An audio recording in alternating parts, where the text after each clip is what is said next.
Hey everybody, welcome back to the channel. Thank you for tuning in and watching all my stuff. I've gotten a lot of compliments and people messaging me about watching all my videos. So anytime that I can help you guys or do something, I'm going to do something special today. I've had a million requests for how do you do your snorkel? Can you tell me how to do your snorkel setup? How do you get yours to idle underwater? So I'm going to talk about this real quick. I'm doing an oil change now, but I apparently ripped a oil filter O-ring, and I didn't change it before. I normally try to change it every couple rides whenever we do an oil change. I won't always change the gasket though.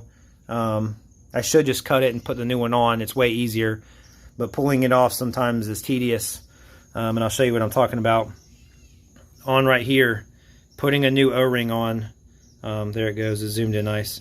Putting a new O-ring on sometimes is a pain in the butt, but the problem is if you don't, you'll do like what I did by being lazy and saying that I can skip it. I pinched this O-ring in there and it was causing an oil leak. So I just happened to take the plastics off. I redid, put a brand new crankcase breather hose on Ducky, and was checking everything out, checking all my other hoses and stuff, and I noticed that I had an oil leak right there, and so I knew what it was immediately as soon as I saw it. But just me being lazy, it's a good thing I catch it when I did, or caught it when I did, and hopefully this is something that maybe you guys have done once or twice before. Just put the filter in and put it back on, no big deal.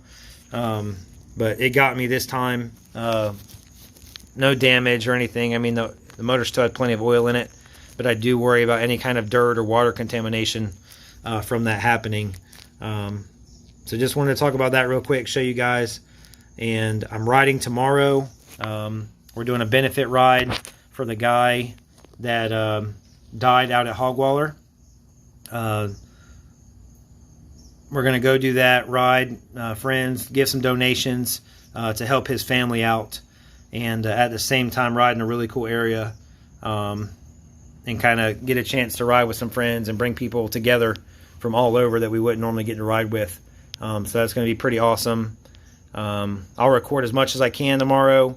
Only bad side is I was just there, so the videos that I just did, hopefully we can do some new areas.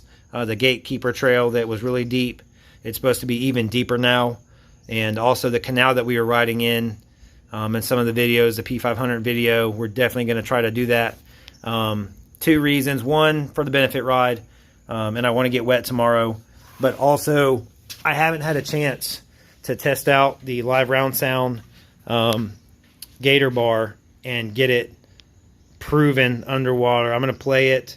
I got that copyright free song that I have. I'll play that when I go in the water tomorrow, and intentionally dunk it underwater if it's deep enough, and we'll see how that goes. I'll record it, and then there will be a future video on that. The other thing that I'm going to do here in just a minute is, everybody asked me about the snorkel setup and how you do it, how to run an Ajax style snorkel. So I'm going to turn this video off. I'm going to get my oil changed, get the motor cleaned up, spray it with some brake clean, and put everything back together. Put some fresh oil in it for tomorrow's ride, and then I'm going to shoot this snorkel video real quick. So I hope y'all tune into that as well.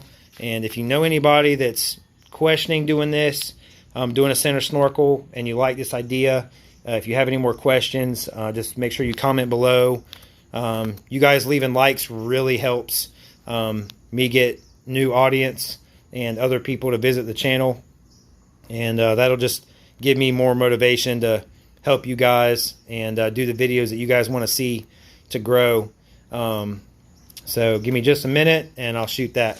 Thanks for watching, guys.